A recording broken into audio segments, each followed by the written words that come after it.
No, no, no, no, no, no, no, no. There will not be any vaping or flat build caps in this video. I'm sorry. Watching the Italian Tune-Up Pro Show! All right, here we are in the, for you chassis nerds, the WRX VA body style, as in Victor Alpha. So VA is the chassis code. And they have not changed this at all since, I think, 2015. This is a first generation of this one. They've done a refresh, I suppose, if you want to call something. Otherwise, nothing else has changed.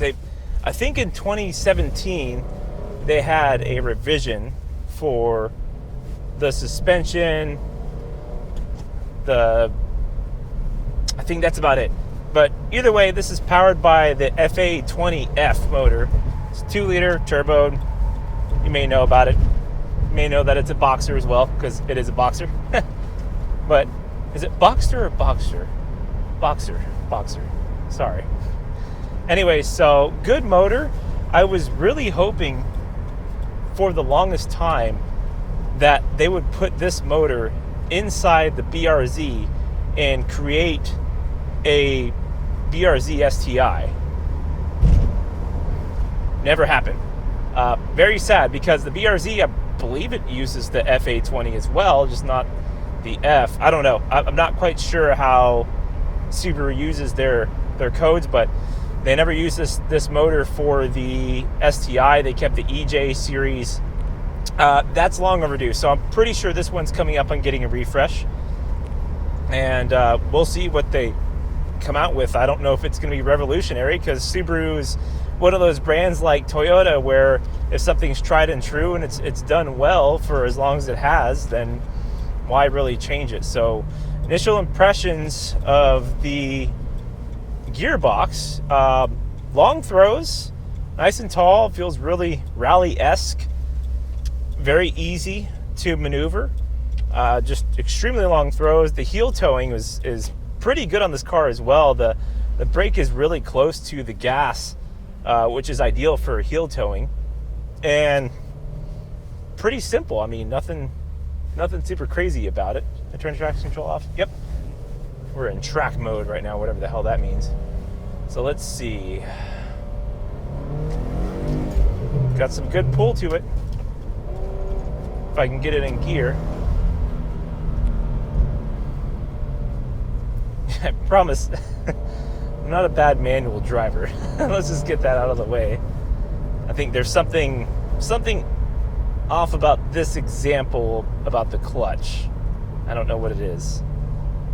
Oh gosh. So we're driving during traffic hour. Unfortunately, I'm gonna try to do as much as I can to convey to you how the car feels. I've driven a couple of these already, so I'm already going to go over how it feels whenever we talk about it on the tier list. Ah, man, the low-end grunt on these motors, this FA20 is pretty damn good. Like, this is a good motor. Very punchy, pun intended.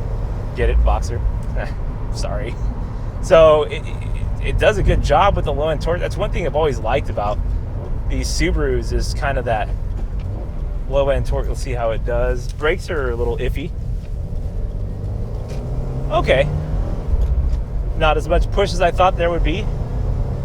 This is a good motor. I'd wager with access port tune, it would do pretty well.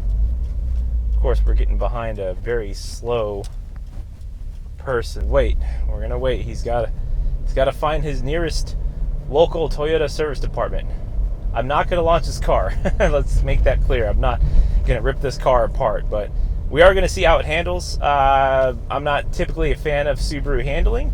It's because they tend to push, but we'll see. Let's see what's up. All right, we're good.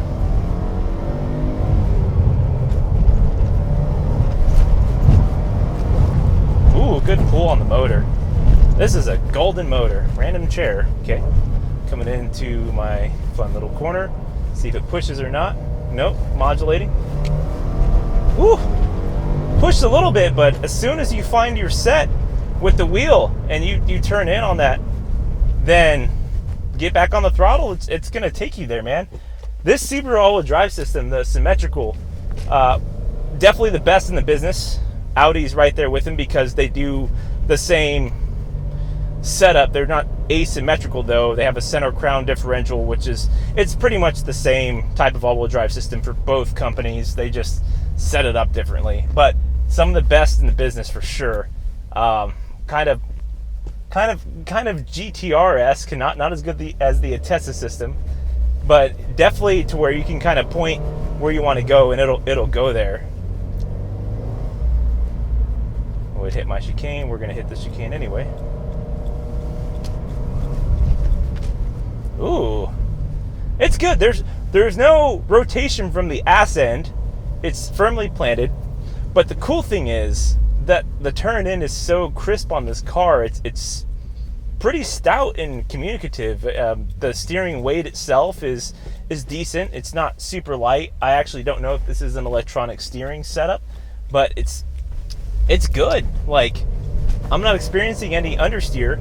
It kind of takes the fun factor out of there, as in when I drive an Audi and they tend to push a little bit, which Audis are kind of piggly. They do push, and the fun way that you get around it is you kind of just chuck it into a corner and then let off the throttle as you chuck it in, so you rotate the ass end and you kind of get back on. I would wager you could probably do the same thing on this guy to a certain extent. Yeah, these heel toe downshifts are great. Overall, it's not bad. I can see myself getting bored. I can see myself, I'm not boring, hopefully not. I can see myself getting bored with this car pretty easily. It's kind of pedestrian, and again, that's this kind of Subaru. It is what you make of it, meaning that I could take this car and turn this thing into an absolute monster. I'm sure with some modifications. This one is completely stock, except for the rally armor, little rally mud flaps on the back there. It's pretty stout, man, but I think with some modifications, this thing would be pretty solid. Oop. Sorry, sir. Okay, around the S's. I didn't go full beans because I was concerned of that motorcyclist. I was ready to stop for him, but I digress. This is what happens whenever we go through my industrial area on a fairly busy day. Okay, it slid a little bit. Gonna kind of keep it really chill. But I mean, I've got the impressions. I've already driven these cars. I just wanted to basically come out and just take it around just to reaffirm everything. And honestly, it's a good car. It's just that it's a good car. I'm not wowed by it anyway. There's nothing that's surprising to me, so that might be a good thing. For some people looking for some consistency, that's one thing I will say. This thing does provide a lot of good consistency. Again, the brakes aren't really that good, but that kind of leaves room for that. At least I can take this chicane.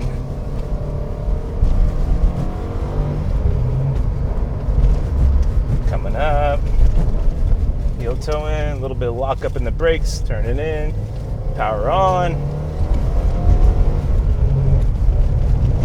Avoid the cart, shopping cart, all the damn transients. Heel toe in. That's my other chicane, and I can't quite do a little whoop like I usually can. Again, I apologize for the lack of harder driving, but you guys get the gist from the seam of my pants. I think that the turn-in is pretty good because I realized that this FA20 setup, the turbo is not in the back by the firewall. I think that the turbo is actually in the front of the engine itself. So I'd wager that would help out the center of gravity because you'd be able to move the engine back a little bit further. And the turn-in is not as pushy as it usually is. So I would think that the weight distribution would be just a little bit better on this one, and that's kind of what it feels like. Overall, it's a good car. There you go. Let's go to the tier list. I don't have to prolong this anymore. Let's go talk about it on the tier list. It's a Subaru. You get a Subaru to get a Subaru. Consistent product. Awesome. Cool. Let's go back to the tier list. Okay, so I'm going to start the tier list with a haiku. This is gonna be a thing now. This thing is also not gone either. So, the haiku goes, boxer flavor vape, head gasket rally problems, flat 4, flat bill cap. Try saying that 5 times fast. Flat 4, flat bill cap, flat 4, flat bill cap, flap, flap, flap, flap, flap, flap, flap, flap. That's what the boxer engine sounds like. Speaking of boxer engine, let's talk about the drivetrain. The FA20F is a awesome motor. I still don't know why it's not in a BRZ STI variant. Come on guys, do it this time. Oh well, great torque all around, great top end. There's not a whole lot of turbo lag. It just pulls, keeps on pulling. In short, this is my favorite thing about the car. Going on to the trans. This is one of my least favorite things about the car. The trans is a little clunky with the rev hang. The shifts are a little bit long in the throw itself. You really need to line those gears for that good shift and really notice that your RPMs are at the right point. I'm not sure if there was something with this particular variant that I got to drive, but that was just kind of my observation about that. The clutch pedal was good. Clutch engagement was good. You can feel all the points, nothing crazy to write home about. It's a clutch. Awesome. I am sure an aftermarket clutch will go a long way in this car. Just as an example, the clutch was kind of, I had it fully depressed, and I don't know if you noticed, but sometimes I'd be shifting from first to second at higher speed, and you just kind of had to wait to get it in there. I don't know, again, if there was something wrong with this clutch, but it wasn't really a fun experience having to kind of play the Jeopardy song in between shifts, so that was not a fun time. The differential and all-wheel drive system, or I should say the symmetrical all-wheel drive, I mean, what is there to say about it? I mean, it's tried and true. If it ain't broke, don't fix it because it's not broken or something like that. Subaru all-wheel drive, awesome, it's great. Rivals these guys, same principle. They just set up a little bit differently. Some of the best in the business out there. Going on to the suspension, chassis, and handling. The steering was awesome feel for electric. Good feeling on the turn-in. The weight was pretty solid. It's not too heavy, and you know what it's doing at all times, which is a really good compliment. Also, the lack of dead zone in between, just whenever you're setting up for a corner and kind of that initial turn-in bite, it bit very well. There's not a whole lot of dead zone, which is also a good thing. The suspension was very predictable, very flat without being too stiff. Of course, you kind of get that Subaru bouncy feel where you just kind of feel like you're in a rally race all the time when you're driving, which I guess if you buy it for a daily driver, that's a fun appeal to kind of think in the back of your mind when you're driving. One thing I really liked about this newer, well, it's phasing out soon, this newer WRX's suspension was actually very well sorted.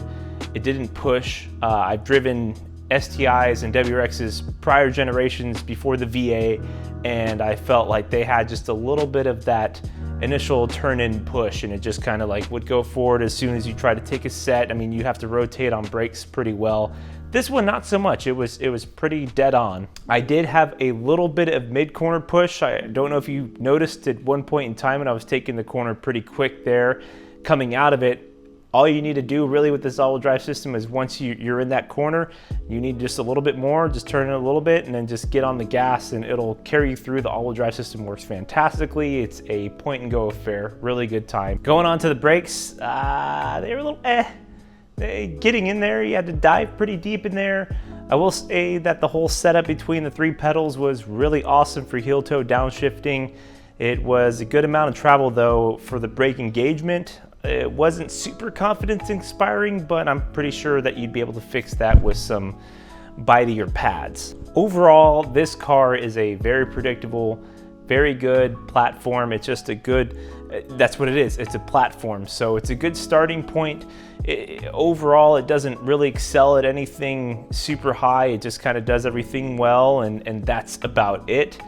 And for that, I would say this car, sky's the limit with mods. You could put it into S-Class, you can get it into God tier if you wanted to. but I'm gonna go ahead and put it in C tier. One thing I want y'all to know is even if I put something in D tier at the bottom, it's not actually at the bottom.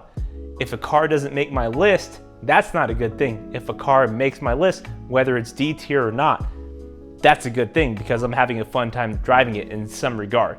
Again, it's a stock WRX. It belongs in C tier. It's nothing super amazing to me. Obviously, it's a good platform. Good, cheap platform to get into. I'm sure with some coilovers, brakes, maybe a clutch, a little bit of that Subaru rumble for the exhaust, and probably a stage 1 or 2 cob, this car would be a blast. So I hope to one day drive one of these with the updated suspension in the 2017 models that's been modified, or maybe even an STI, and just kind of see where that compares. But overall, good car. It's a C tier car, solid. Thank you guys for helping me hit 100 subscribers. I am super stoked. I can't wait for the next 900. Can't wait to hit that 1,000 milestone. Hopefully it's sometime by the end of this year. That would be pretty dope. So if you're watching, you're not subscribed, please, it's free. Come on, don't be such a cheap. It's free. I'm not asking for anything. Just hit the little button, man. Help me out here. I'm struggling. I'm hungry, starving. You see, I'm stuck in this. I'm homeless right now. This is all I have. I just have this box. This is it. Just kidding. No, but seriously, subscribe, like, comment, all that BS. Anyways, thanks for tuning in. I hope to see y'all next time, and I've got some very cool stuff in store for y'all. So coming weeks, expect that. Anyways, bye.